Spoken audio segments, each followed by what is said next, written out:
인사할 때는 어떻게 하는지 아세요? 미리 크리스마스 그렇게 합니다. 자, 옆에 분하고 인사합니다. 메리 크리스마스.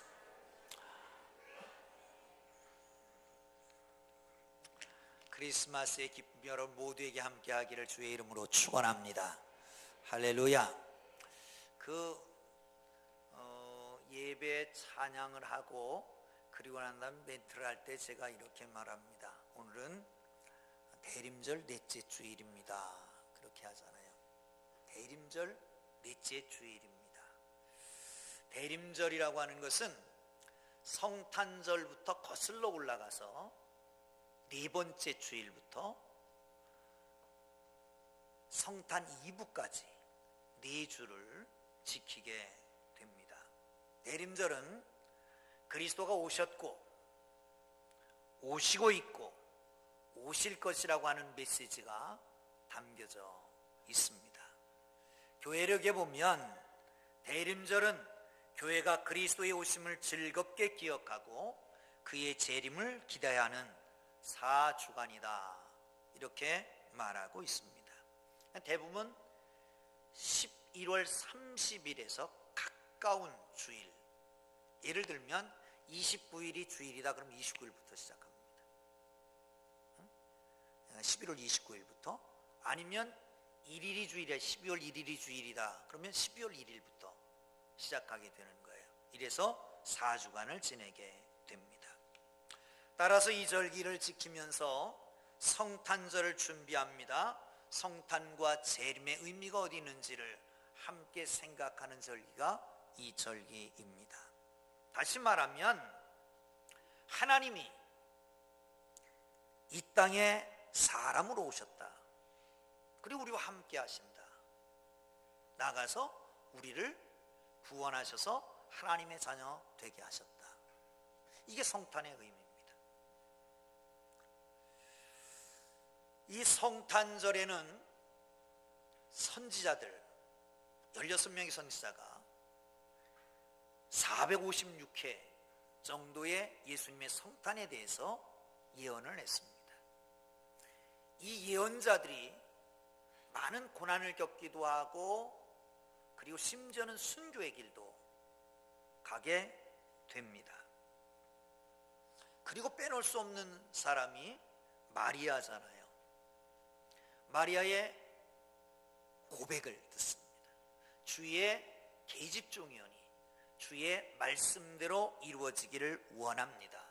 마리아의 헌신의 고백, 이걸 통해서 하나님이 인간의 몸을 입고 이 땅에 오시는 성육신 하시는 역사가 일어나게 됩니다. 그런데 문제가 있습니다. 그 문제는 뭐냐 하면 하나님이 인간의 몸을 입고 이 땅에 오시는데, 그런데 문제는 사회적인 시대적인 흐름이 인정을 안 해준다는 거죠. 처녀가, 남자를 모르는 사람이 배가 불러왔어요. 어떻게 설명할 겁니까? 그래서 이를 보호할 수 있는 철저한 아주 강력한 보호자가 필요했는데 그게 바로 요셉이라고 하는 겁니다. 요셉이 없었으면 아마도 돌에 맞아서 세상을 떠날 수도 있고 동정녀 탄생이 불가능할 가능성이 농후합니다. 그래서 요셉을 등장시킨 겁니다. 여러분 생각하는 대로 이 성경에는 약혼이라고 되어 있는데 약혼이 아니라 정혼이 맞습니다. 개혁 성경에는 정혼인데 이 개정교회에게는 약혼이라고 되어 있는데 세 단계 거쳐집니다. 약혼, 정혼, 결혼. 약혼은 중매쟁이가 양쪽 집을 왔다 갔다 하면서 중매를 섭니다. 그리고 양가 어른이 좋다, 그러면 결혼을 시키자. 이래서 약혼이 성사되는 거예요. 본인은 허락 안 해도 됩니다. 그리고 이제 정혼이 되면 정혼은 본인도 참석하고요, 당사자도 참석하고, 그리고 본인도 그렇게 하겠습니다 결정을 하면 랍비가 와서 보증을 쓰고 기도를 해주고, 이러면 정혼이 되는 거예요. 그때부터 1년 1년 정도 정혼 기간이 지나고 결혼을 하는데, 결혼은 사실은 큰 의미가 없습니다. 그냥 한번 잔치하면 끝나는 겁니다. 그런데 이 정혼 기간에는 서로에게 속해 있다고 말합니다. 그때는 당신은 내 남편, 너는 내 아내, 이렇게 말할 수가 있습니다. 함께 동거하지는 않습니다. 그러나 그때는 서로에게 남편, 아내로 부르기 때문에 그 기간에 남편이 죽었다 그러면 과부처녀라고 희한한 이름을 붙여서 그렇게 말하기도 합니다. 그런데 이때 임신을 하게 된 겁니다. 율법에 의하면 불법을 저지르는 겁니다. 그러니까 그를 불러내서 돌로 쳐 죽여야 됩니다. 이때 혹시 약혼자가 내가 했다든지 아니면 그 여인이 누구에 의해서 그랬다라고 장본인을 밝히면, 그러면 그 사람과 와서 대조를 하잖아. 대조를 해서 결국은 시시비비를 가리고, 그리고 그 사람에게로 가기도 하고, 아니 본인이 아내 되기도 합니다. 그런데 밝히지 못할 경우에는 창기다, 내지는 불륜을 저지른 여인이다, 그래서 돌에 맞아 죽게 되는 겁니다. 사랑하는 성도 여러분, 이것을 무난히 넘길 수 있는, 그리고 처녀의 몸에서 아이를 낳을 수 있는 길을 열어주는 강력한 보호자가 필요합니다. 그게 요셉이었습니다. 그런데 그 요셉은, 마태복음의 마태는 요셉에 대해서 이렇게 얘기합니다. 19절을 보시죠. 시작. 그 남편 요셉은, 다시 한번 시작, 의로운 사람이라 저를 드러내지 아니하고 가만히 끊고자 하여. 아멘. 의로운 사람이다. 의로운 사람이기 때문에 예수님의 탄생에 강력한 보호자로 하나님이 들어 사용했다는 겁니다. 사랑하는 성도 여러분, 우리의 모습을 한번 돌아보고 예수님의 이 땅에 오심, 이 땅에 하나님의 거룩한 나라의 확장을 위해서 복음을 지킬 수 있는 하나님의 사람들이 되기를 주의 이름으로 축원합니다. 할렐루야, 할렐루야. 자, 그러면 진정한 의인은 어떤 사람일까요? 진정한 의인은 19절 지금 봤습니다. 그 남편 요셉은 의로운 사람이라 저를 드러내지 아니하고 가만히 끊고자 하여. 드러내지 아니하는 것, 이게 의인이라고 말해요. 마태는 요셉의 됨됨이를 가리켜서 남의 허물을 드러내지 않는 사람이다 라고 말을 합니다. 여러분 생각을 해보세요. 얼마나 수치스러운 일입니까? 자기 아내가 자기도 모르는 사이에 아이를 가졌다. 같은 동네에 살았어요. 동네 사람들이 볼 때에 아이고 지지리도 못난 놈 그럴 거 아니에요. 얼마나 부끄러운 일입니까? 부모는 어떻게 말할까요? 이거 큰일 났어요. 요즘 같으면 세상이 다 그러니까, 요즘 혼전 임신은 혼수라고도 그러지만요, 그런데 그 당시에는 안 그랬습니다. 그 당시에는 안 그랬잖아요. 당장 아들을 불렀을 겁니다. 속도 위반했냐? 뭐라고 대답합니까? 아닙니다. 그래 당장 끌어내서 죽습니다. 그것도 참아야 돼요. 아무 소리도 말아야 돼요. 자기가 불륜을 저지른 것처럼. 그런가 하면 사랑했던 그 여인한테 배신당했다는 배신감도 있을 거 아니에요. 또한 증오심도 생겼을 겁니다. 그런데 꾹꾹 참고 드러내지 않는 거예요. 여러분, 당시의 의라고 하는 것은 율법에 의해서 시시비비를 가리고 잘못된 것은 잘못됐다고 해야 되고, 그렇지 않은 것은 돌로 쳐 죽여야 됩니다. 그래야 그가 의인이라고 말합니다.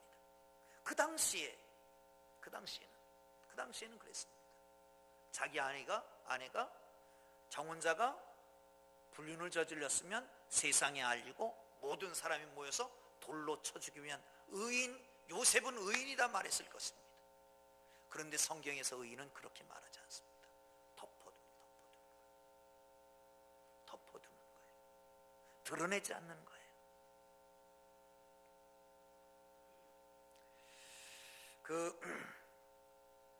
얼마 전에 대학원 동기 모임을 가졌습니다. 몇 명 안 되는데 모여서 얘기를 하다가 대학원 동기 모임이니까 얘기하다 보면 자연히 교회 얘기 나오고 간증이 나오잖아요. 저기 동대문에 가면 동신교회라고 하는 큰 교회가 있습니다. 돌로 만든 동신교회라고 큰 교회가 있는데 그 교회가 부흥하게 된 계기에 대해서 얘기를 하는 거예요. 어느 날 한 집사님이 젊은이를 데리고 와서 등록을 한 거예요. 세교우 등록하면 세교우실에서 첫 번 상담을 하잖아요. 그런데 세교우실에 앉아서 이름이 뭐군요, 가족이 어떻게 됩니까, 이렇게 묻다 보니까 갑자기 일어나서 무릎을 탁 꿇더니 목사님, 나는 죄인입니다, 나는 도둑놈입니다 그러더라는 거예요. 이게 웬일이냐고 어느 가서 목사님이 일으키려고 교회 세우려고 그러니까 목사님, 저는 죄인입니다, 도둑놈입니다. 뭔 얘기냐고. 그러더니 그 옆에 있던 그 집사님을 보고서 감사합니다 그러더라는 거예요. 그래서 이게 도대체 웬일이냐 그랬더니 이 청년이 정말 살기 힘들 때에, 지금부터 30년 넘었을 때니까 살기 힘든 때에 밤에 교회를 가봤더니 교회 앞에 쾌종시계가, 아주 옛날에 시계가 그게 제일 좋았거든요. 그게 있더래. 그걸 띄어다가 청계천에 가서 시계점에 가서 팔았어요. 그리고 돈 가지고 갔죠. 그런데 이 집사님이 청계천에서 시계방을 하는 집사님이에요. 새벽에 와서 보니까 시계가 없어졌어. 그 기다리에 눈에는 뭐만 보인다고, 시계점 한 분이니까 시계만 보일 거 아니에요. 그래서 시계를 보니까 시계가 없는 거야. 그래서 가게 가서 봤더니 그 시계가 그 시계더래. 그래서 그 다음날 새벽에 일찍 와서 몰래 와서 걸어놓은 거예요. 근데 한 달 정도 지났는데 또 그 시계를 가지고 왔더래. 아무 소리 안 듣고 또 샀대요. 그리고 그 다음날 새벽에 또 갖다 걸어놓고 이걸 한 5번 정도를 했대. 그러니 이 시계 도둑놈도 알 거 아니에요.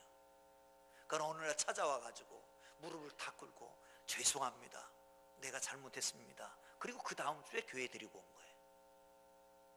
그리고 나서 그때부터 교회가 부흥하더라는 거예요. 여러분, 교회는 잘잘못을 밝히기 시작하면 부흥이 안 됩니다. 의의가 뭡니까? 시시비비를 가려보겠습니까? 무엇 묻은 개가 무엇 묻은 개를 나무란다고. 사실은 자기가 더 악하니까 다른 사람 잘못된 걸 드러내가지고 자기가 선하게 보이려고 하는 거 아닙니까? 사랑하는 성도 여러분, 감춰야 됩니다. 덮어줘야 됩니다. 그럴 때에 하나님께서 우리를 축복하시고 의롭다고 인정하시는 걸 믿으시기를 축원합니다.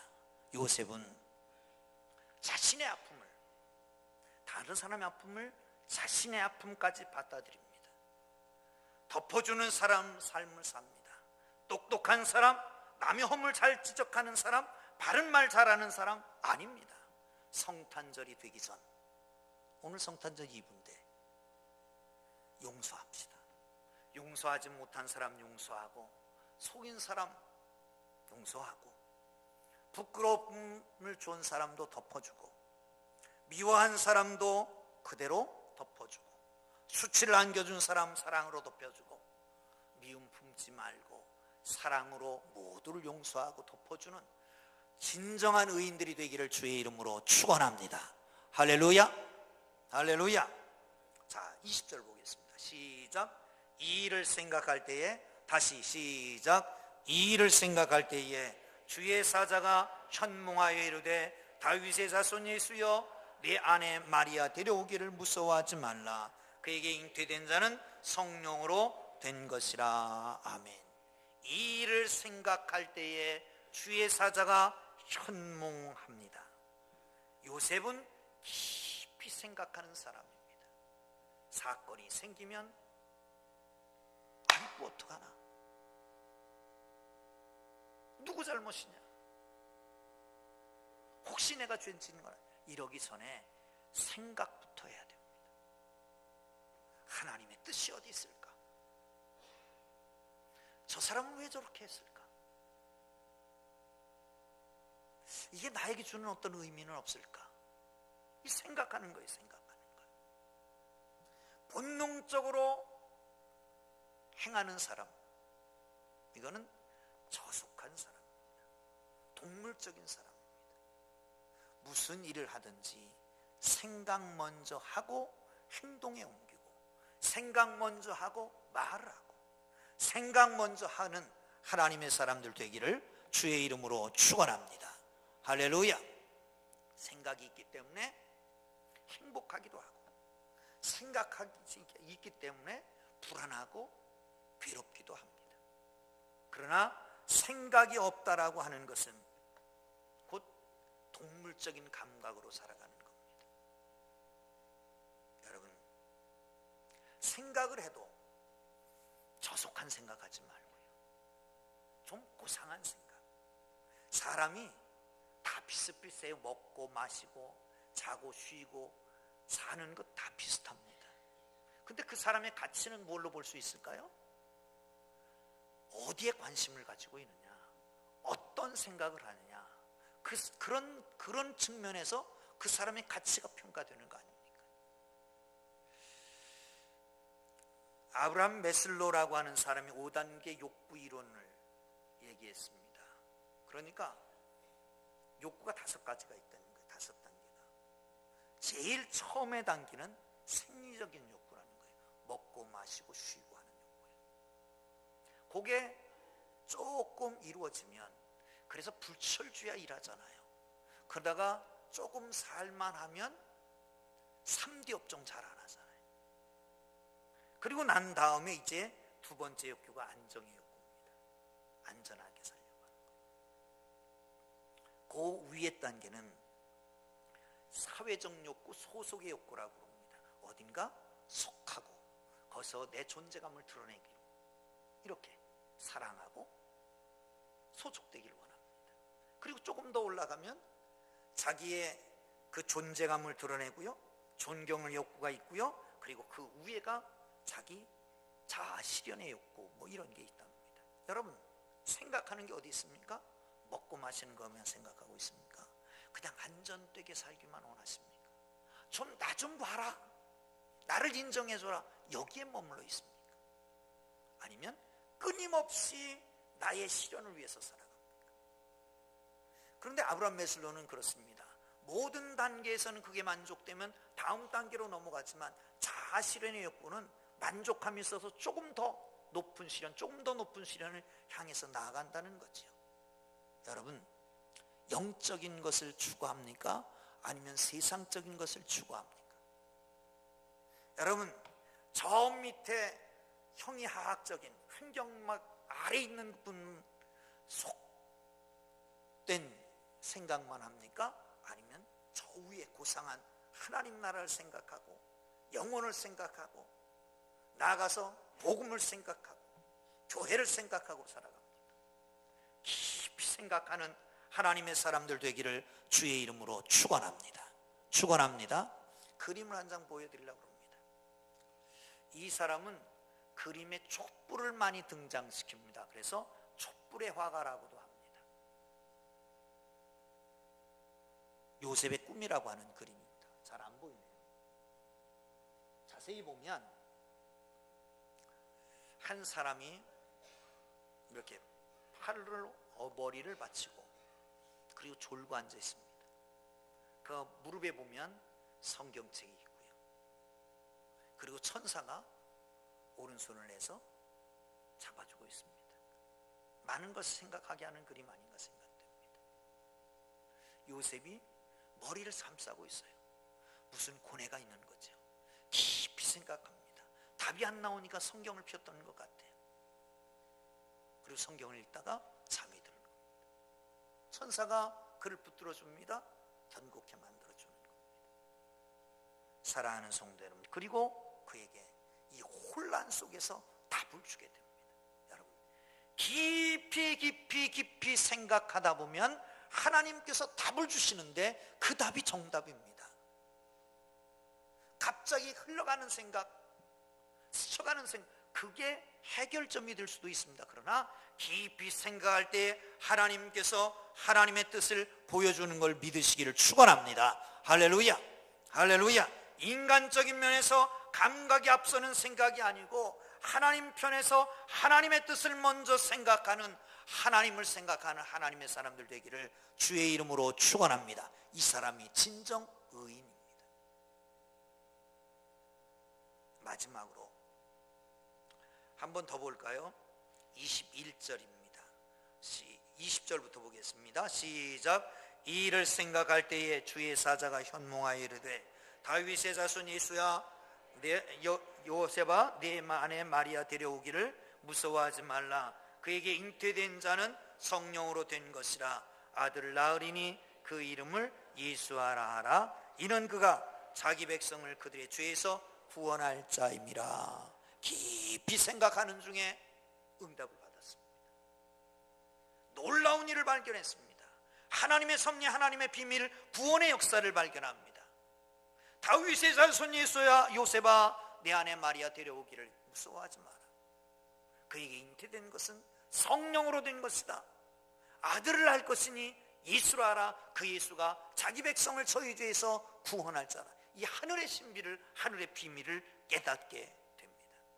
그리고 일어납니다. 난 다음에 요셉이 잠이 깨어서 주의 사자의 분부대로 행하여, 주의 사자의 분부대로 행하여. 이게 의로운 사람입니다. 사랑하는 성도 여러분, 주저없습니다. 하나님의 뜻이라면 행하겠다는 거죠. 그 이후에는 생각 안 하는 겁니다. 결혼식을 하고 안 하고도 상관없습니다. 부모님들의 비난이 있고 없고도 문제가 없습니다. 동네 사람들의 야지도 문제가 생기질 않습니다. 자기는 자존심이 상하고 울분이 터지고 배신감이 느껴지고 증오심이 생기지만, 그렇지만 하나님의 말씀이기 때문에, 하나님의 분부이기 때문에 그냥 행하는 겁니다. 사랑하는 성도 여러분, 이 땅에 살아가면서 억울한 일도 있을 것입니다. 정말 괴롭고 힘든 일도 있고 부끄러운 일도 있고, 그러나 여러분, 말씀하시면 그 말씀을 붙잡고 그 말씀의 분부대로 살아가는 사람, 그 사람이 의인이 되는 걸 믿으시기를 축원합니다. 할렐루야. 말씀하심에 내가 나아가리라. 말씀하심에 내가 멈춰서리라. 주님 말씀하심에 가고 서는 것, 주님의 말씀대로, 주님의 뜻대로 하겠습니다. 할렐루야, 할렐루야. 사랑하는 성도 여러분, 그렇습니다. 주님의 분부대로 행하는 하나님의 사람들 되기를 주의 이름으로 축원합니다. 이해가 되지 않아도, 내 생각과 달라도, 내가 손해를 볼지라도, 억울한 힘을 당해도 주님이 말씀하심에 그 말씀대로 순종하는 하나님의 사람들 되기를 주의 이름으로 축원합니다. 할렐루야. 성 어거스틴이 수도원에 수련생으로 여러 명이 왔습니다. 이 사람들을 뽑아서 이제 수도원에 들어와서 수련생이 되고 수도사가 되는 겁니다. 근데 마침 봄이었어요. 봄인데 나가봤더니 수련생들이 쭉 오는 게 이리 다 나오라고. 그리고 숙제를 내줬습니다. 이제 이 배추를 다 거꾸로 심으라. 뿌리를 심어야 되는데 거꾸로 심어라. 그러고 들어가 버렸어요. 어떤 사람들은 아이고 이 수도사 어른이 나이가 들더니 노망이 들었나, 왜 이걸 꼭 똑바로 심어야지 거꾸로 심으라 그래. 이해가 안 돼. 그리고 다 똑바로 심었어요. 한 사람만 아이고 거꾸로 심든 바로 심든 시키는 대로 하면 되지. 그리고 각다 거꾸로 심은 거예요. 한참 후에 수도사가 나왔습니다. 누구를 선택했을까요? 여러분, 내 이성, 내 사고, 내 경험, 나의 어떤 것이 문제가 아니라 천사의 분부, 하나님의 명령, 여기에 순종하는 사람이 하나님이 쓰시는 사람인 걸 믿으시기를 축원합니다. 할렐루야. 여러분, 이제 내일이면 성탄절입니다. 오늘 저녁, 오늘 오후에 요셉 성탄의 중추적 역할을 했던 이 사람, 의로운 사람, 어떻게 살아야 될까? 사람들은 남의 허물이 있으면 두 가지 사람이 있습니다. 하나는 드러내고 비난하는 사람, 또 하나는 사람 감추고 덮어주고 넘어가는 사람. 어떤 사람이 되기를 원합니까? 일이 생기면 먼저 감정이 표출되는 사람이 있습니다. 그러나 깊이 생각하는 사람도 있습니다. 말씀하시면 시시비비를 따지고 옳고 그르냐를 따지고 내 감정, 내 이성 아니면 내 경험에 비추어서 그 다음에 할 건 안 할 거냐 내가 결정합니다. 아니면 말씀하시면 그대로 분부대로 따르는 사람이 있습니다. 여기 오늘 의로운 사람 요셉, 하나님이 쓰시는 사람 요셉, 그는 가만히 드러내지 않는 사람입니다. 깊이 생각하는 사람, 그리고 분부대로 행하는 사람이었습니다.